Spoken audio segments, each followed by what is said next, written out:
The letter arrived on a Tuesday, the kind of dreary autumn morning where everything feels like a bad omen. I'd just finished my morning rounds at the hospital when I saw it sitting in my locker, the handwriting so familiar it made my stomach clench. My name is Alara, and I hadn't heard from my mother in 15 years. Not since the day she chose her new husband over me. The envelope was expensive, thick cream paper with a watermark. Classic Marlowe, always trying to make poverty look expensive. My hands trembled as I turned it over, the hospital's fluorescent lights suddenly too harsh on my eyes. "Dr. Chen needs you in oncology," Sarah, one of the nurses, called out. I shoved the letter into my coat pocket, where it burned like a hot coal against my hip throughout my next 3 consultations. It wasn't until my lunch break that I found the courage to open it. Sitting in my favorite quiet spot, the empty conference room overlooking the hospital gardens, I finally broke the seal. "Dearest Alara," it began, and I almost laughed at the audacity. "Dearest? After all these years? There are things you need to know about your grandmother's inheritance. Things Griffin and I have discovered that change everything. Please meet me at the Riverside Cafe this Saturday at 2 p.m. Come alone." The paper crumpled in my fist before I realized I was crushing it. My grandmother Odessa had died 6 months ago, leaving me her house and a modest savings account. It wasn't much, but it was everything to me. The only piece of real family I had left. My phone buzzed. A text from an unknown number. "Did you get my letter? Please say you'll come. Mom. Dr. Morrison?" A knock at the door made me jump. Dr. Rivera, my mentor, poked his head in. "Everything okay? You look like you've seen a ghost." I forced a smile. "Just some family drama." He nodded knowingly. "Those are always the worst cases. Speaking of cases, your patient in 304 is asking for you. The test results are in." Work. Yes. Work was safe. Work made sense. I stood up, smoothing my coat, but my mind was already racing ahead to Saturday. What could Marlowe possibly want after all this time? And why bring up Grandma Odessa's inheritance now? The last time I'd seen my mother, I was 15. She stood in our driveway with Griffin, her new husband, telling me I was being difficult and needed time to adjust. That adjustment apparently meant shipping me off to live with my Aunt Lorna while they started their new life with Griffin's daughter, Talia. Sometimes, Grandma Odessa used to tell me, people mistake running away for moving forward. She'd been right about so many things. I pulled out my phone and typed a quick response. "I'll be there." Then I added, "Don't bring Griffin." The reply came instantly. "Just us. I promise." But Marlowe's promises had always been like sandcastles, beautiful, elaborate, and quick to wash away with the tide. The last time I'd trusted her word, I'd ended up losing my home, my family, and any belief in happy endings. As I headed to room 304, my grandmother's last words to me echoed in my head. "The truth always finds its way home, sweetheart. Just make sure you're ready when it knocks." Well, it wasn't knocking anymore. It was sitting in my pocket in expensive cream-colored paper, written in my mother's flowing script, threatening to unravel everything I'd built since she walked away. Saturday was 4 days away. 4 days to decide whether I was really ready for whatever truth was coming home. I spent the next few days buried in work, but memories kept surfacing like bodies in a flood. The worst one hit during a patient consultation, triggered by a perfume that smelled exactly like the one Marlowe used to wear. "Your prognosis is excellent, Mrs. Chen," I was saying when the scent caught me. Suddenly, I was 15 again, standing in our old living room, watching Griffin's hands on my mother's shoulders while he explained why sending me away was for the best. "Dr. Morrison?" "Mrs. Chen's voice snapped me back. "You seemed far away for a moment." I apologized and finished the consultation, but my hands were shaking. After my shift, I drove to Grandma Odessa's house, my house now. The porch steps creaked under my feet just like they always had. Inside, everything was exactly as she'd left it, down to the half-finished crossword puzzle on the coffee table. My phone rang. Aunt Lorna's name flashed on the screen. "I heard Marlowe contacted you," she said without preamble. Classic Lorna, always straight to the point. News travels fast. I sank into Grandma's old armchair, inhaling the lingering scent of her lavender sachets. That woman never could leave well enough alone. Lorna's voice had an edge I rarely heard. "Did she mention Griffin?" "She promised he wouldn't be there." "And you believe her?" I didn't answer. Through the window, I watched a pair of cardinals at the bird feeder Grandma had installed. Red against white against gray sky. Remember what happened the last time she made promises? Lorna continued. When she swore the separation would only be temporary, I remember everything. My voice came out harder than intended. I also remember you taking me in when she didn't want me anymore. A long pause followed. That's not exactly how it happened, Alara. Something in her tone made me sit up straighter. What do you mean? It's not my place to. She stopped abruptly. Just be careful on Saturday. Griffin has always been good at pulling strings from behind the scenes. After hanging up, I went upstairs to the attic. Grandma's old boxes were still there, untouched since the funeral. I'd been meaning to sort through them, but hadn't found the courage yet. Now, something drove me to open the one marked family photos. The first album I pulled out fell open to a wedding picture, Marlo and my father. She looked so young, so genuine in her happiness. The next photo showed them with me as a baby, all three of us laughing at something off camera. Then came the photos after Dad died. Fewer smiles, more forced poses, until finally Griffin appeared and I disappeared altogether. My phone buzzed with a text. Unknown number again. Looking forward to Saturday. There's so much to explain. Mom. Before I could respond, another text came through. I know you probably hate me. You have every right to. I started typing I don't hate you but deleted it. What was the point of lying? Instead, I wrote, just tell me one thing. Is this really about Grandma's inheritance? 3 disappeared, appeared again. Finally, it's about making things right. I snorted. Making things right? After 15 years? I was about to reply when movement outside caught my eye. Through the attic window, I saw a car parked across the street, a black SUV with tinted windows. As I watched, it pulled away slowly. Something cold settled in my stomach. I'd seen that SUV before, outside the hospital after receiving Marlo's letter. My phone buzzed one more time. By the way, how are you enjoying Grandma's house? Still has that lovely view from the attic, doesn't it? I dropped the phone like it had burned me. Someone had been watching. Someone knew exactly where I was, what I was doing. The cardinal pair had left the feeder, leaving only scattered seeds in their wake. I thought of what Lorna said about Griffin pulling strings, about things not being what they seemed. Saturday suddenly felt very far away and much too close at the same time. That night, while searching for an old medical textbook in Grandma's study, I found her journal. It was hidden behind a loose panel in her desk drawer, bound in worn leather with her initials pressed into the cover. I almost missed it, but the edge caught on my sleeve as I was reaching for something else. The first entry was dated 2 weeks before she died. My dearest Alara will inherit everything, she'd written in her careful script. Marlo won't understand, but she gave up her right to this legacy long ago. Not when she remarried, that I could have forgiven, but when she let that man dictate the terms of her love. My hands trembled as I turned the page. More entries followed, each one revealing pieces of a story I'd never known. Griffin came by today, read an entry from 3 months before her death. He wanted to discuss financial arrangements, as if I didn't know what that meant. He thinks Marlo's desperate enough now to play along with his schemes. Maybe she is.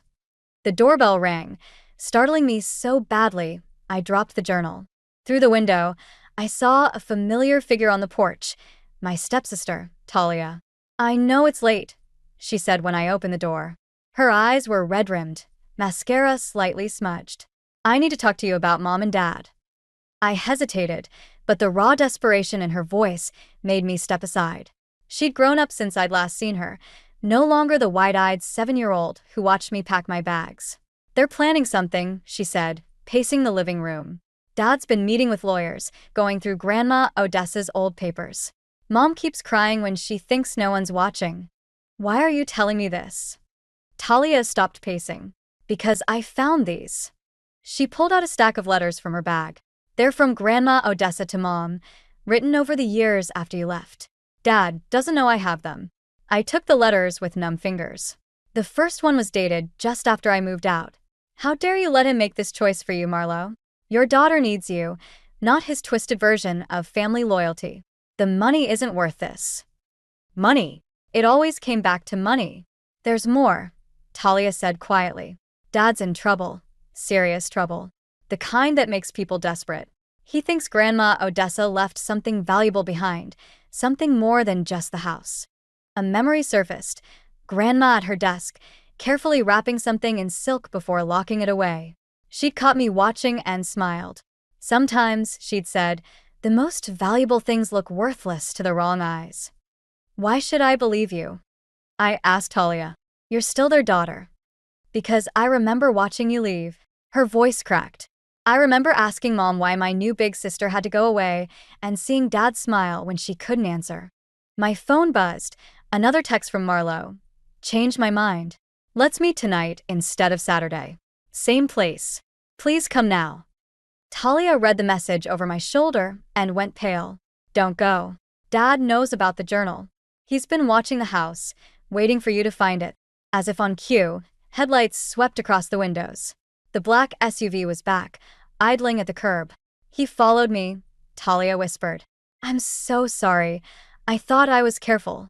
I grabbed Grandma's journal and the letters, shoving them into my bag. Is there something specific he's looking for? I don't know exactly, but... She stopped as the front door handle jiggled. Someone was trying to get in.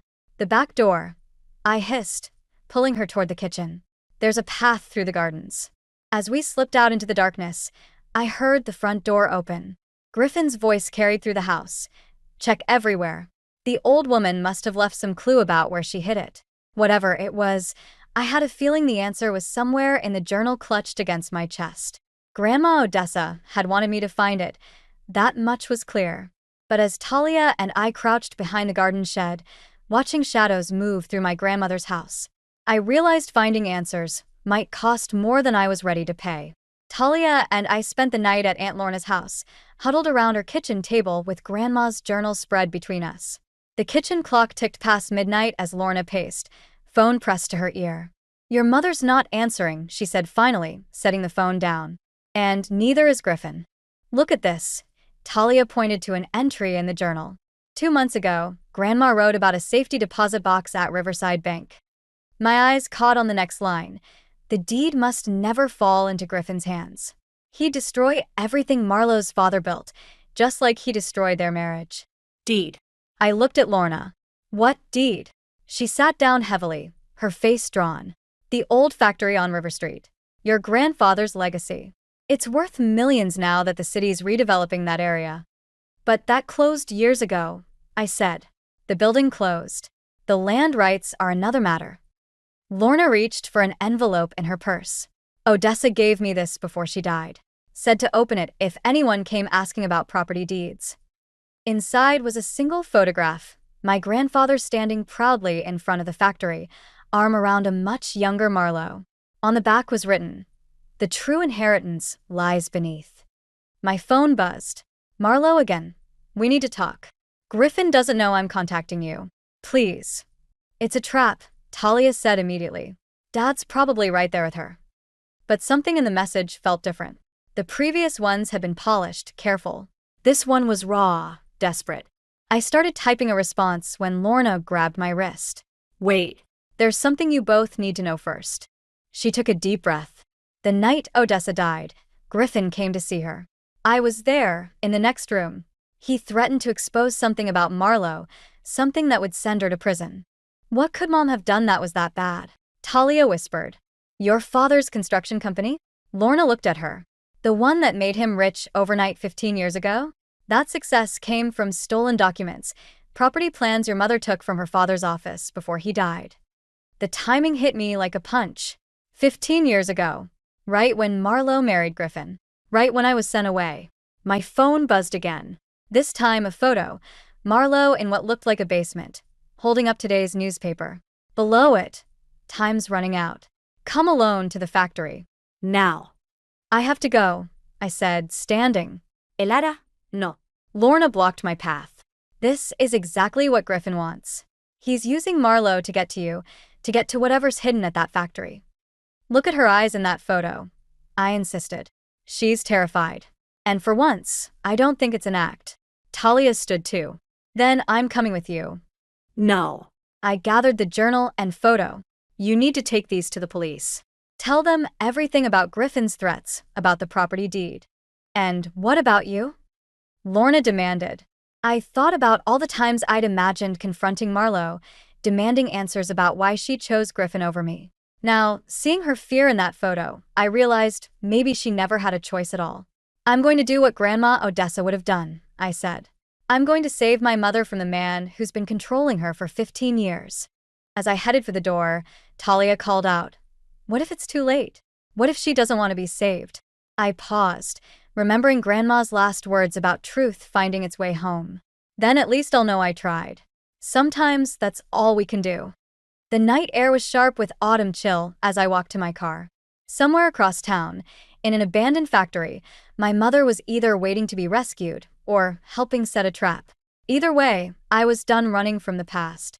It was time to face whatever truth waited in the darkness. The old factory loomed against the night sky, its broken windows like empty eye sockets, staring down at me. I parked behind a rusted dumpster and killed the engine, checking my phone one last time. No messages from Talia or Lorna, but a new one from Marlo. Loading dock. Hurry. My flashlight beam caught movement in the shadows as I approached. A cat darted past, making me jump. The loading dock door was already open, chain lock broken. "Mom," my whisper echoed through the empty space. "Alara?" Marlo's voice came from somewhere deeper inside. "I'm down here." I followed the sound, my footsteps crunching on broken glass. The beam of my flashlight revealed stairs leading to the basement level. Each step creaked under my weight, announcing my presence to anyone listening. I found Marlo in what must have been an old office. She sat in a metal folding chair, her hands trembling as she held her phone. She looked older than I remembered, more fragile. "You shouldn't have come," she said, but made no move to get up. "Where's Griffin?" "Getting what he came for." She glanced at her phone. "The deed isn't just for the factory, Alara. Your grandfather had other properties, investments hidden from everyone except Odessa. Griffin found out somehow and She stopped, pressing her lips together. "He what, Mom? Threatened you? Again?" A door slammed somewhere above us. Marlo flinched. "We need to go," I said, reaching for her arm. "Talia and Lorna are talking to the police right now." "Talia?" Her eyes widened. No, she can't. Griffin will." "Will what?" Griffin's voice came from the doorway. "Finally tell the truth about her precious mother?" He stepped into the room, holding something that looked like an old lockbox. The sight of him, exactly as I remembered, down to that smug smile, made my stomach turn. "The prodigal daughter returns," he said, just in time to watch everything fall apart. Again. "It's over, Griffin," I said, trying to keep my voice steady. "Whatever you're planning." "Planning?" He laughed. "Oh, I'm way past planning. Did your mother tell you what really happened the night your father died? About the argument they had over these property deeds? About how she chose money over marriage?" Marlo made a small, broken sound. "That's not what happened." "No." Griffin set the lockbox down with deliberate care. "Then tell her, Marlo. Tell her how you knew the brakes on your husband's car were failing. Tell her how you let him drive anyway because a dead husband meant full control of the inheritance." The room tilted. I grabbed the wall for support. "Mom, I didn't know," Marlo whispered. "I swear, I didn't know they would fail that night. I was going to tell him." "But you didn't," Griffin cut in. "And then I came along, figured it out, and offered you a deal. My silence for your daughter's future. Fair trade, wouldn't you say?" My flashlight beam caught something metallic in his hand, a gun, small but deadly in the darkness. "The police are coming," I said, but my voice shook. "They won't find anything here." Griffin smiled. "Just like they didn't find anything 15 years ago. Amazing what money can hide, isn't it?" A noise from above, footsteps, multiple sets. Griffin's smile faltered. "That would be my insurance policy," Marlo said quietly, holding up her phone. The screen showed a recording app, running for the past 10 minutes. "I may have failed my daughter once, but never again." Griffin's face twisted with rage. He lunged for the phone just as shouts of "police. Don't move," echoed down the stairs. In the chaos that followed, the flash of police lights, the thunder of footsteps, Griffin's cursing, I found myself staring at my mother.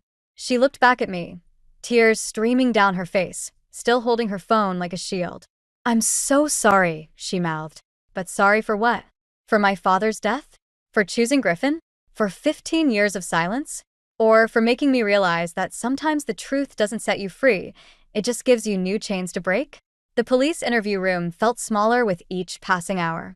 I sat across from Detective Chun, watching him flip through Grandma Odessa's journal while my world crumbled around me. "So your father's death wasn't an accident," he said, not looking up. "But we can't prove Griffin's involvement without more evidence than a recorded confession under duress." "What about the lockbox?" My voice sounded hollow, even to me. "Empty." He closed the journal. "And your mother's refusing to testify. Says she made up the story about the breaks to protect you." Of course she was. Even now, Marlo was choosing Griffin. Some things never changed. The door opened and Talia slipped in. She looked like she hadn't slept in days. Dad's lawyer got him released on bail. He's already talking about pressing charges against Mom for defamation. My laugh came out bitter. Of course he is. There's more. Talia wouldn't meet my eyes. He's filing an injunction about Grandma Odessa's estate. Says Mom was coerced into giving up her inheritance rights. He wants everything frozen until it's sorted out, including the house. My house. The only place I had left of Grandma. Detective Chun gathered his papers. "We'll keep investigating, but without your mother's cooperation." He didn't need to finish. I knew how this ended.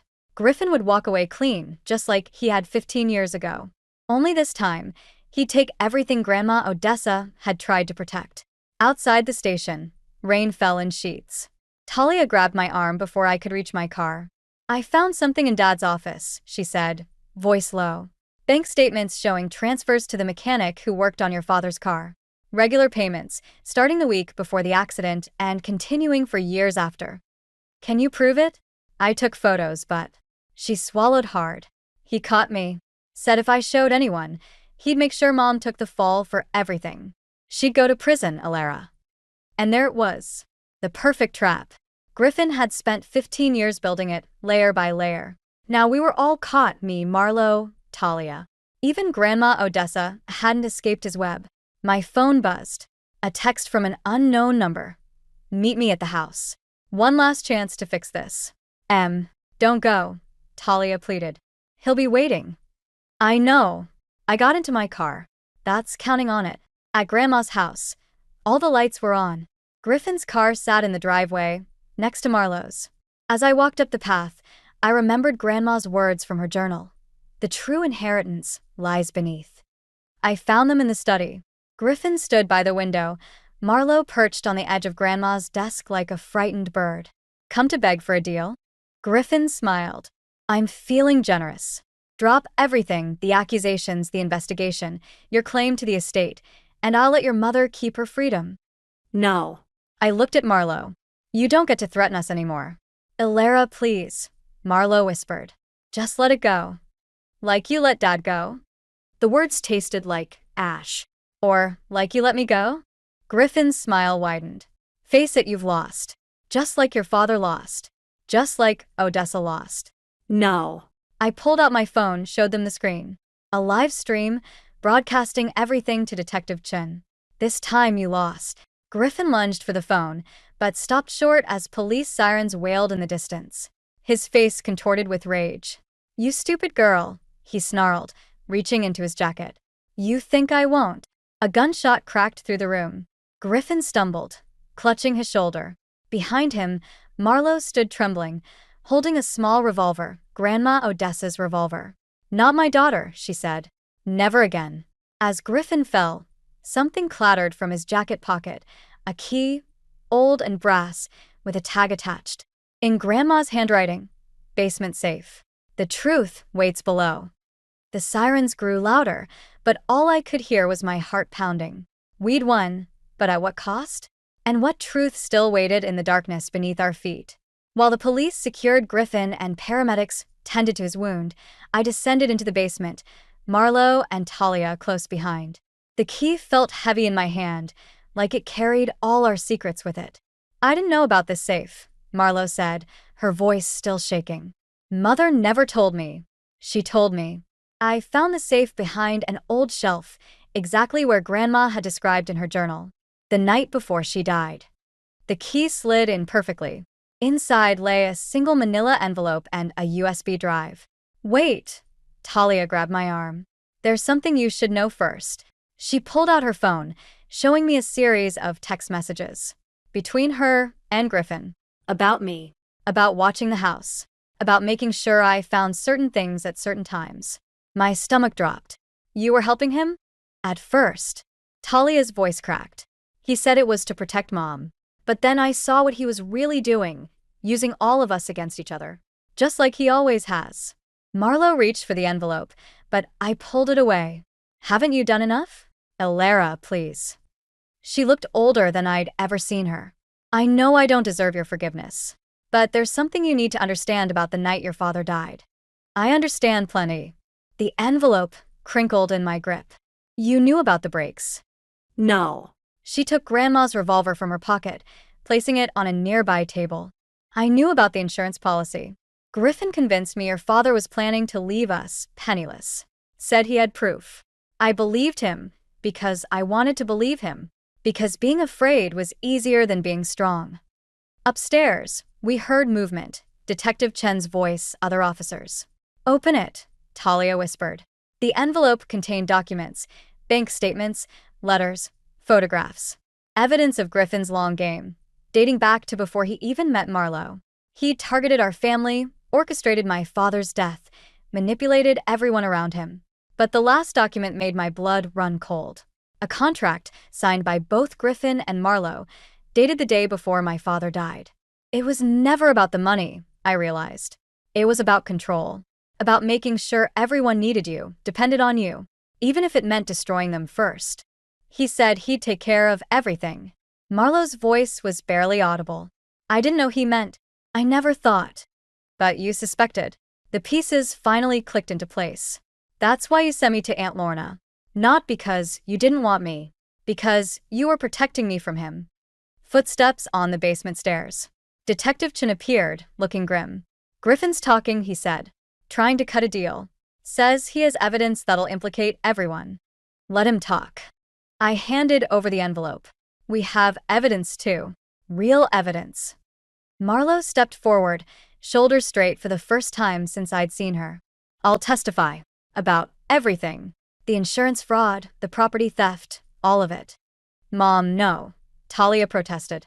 You'll go to prison. Maybe that's where I need to be. Marlo touched my cheek, her hand trembling. Sometimes the only way to protect the ones you love is to face the consequences of failing them.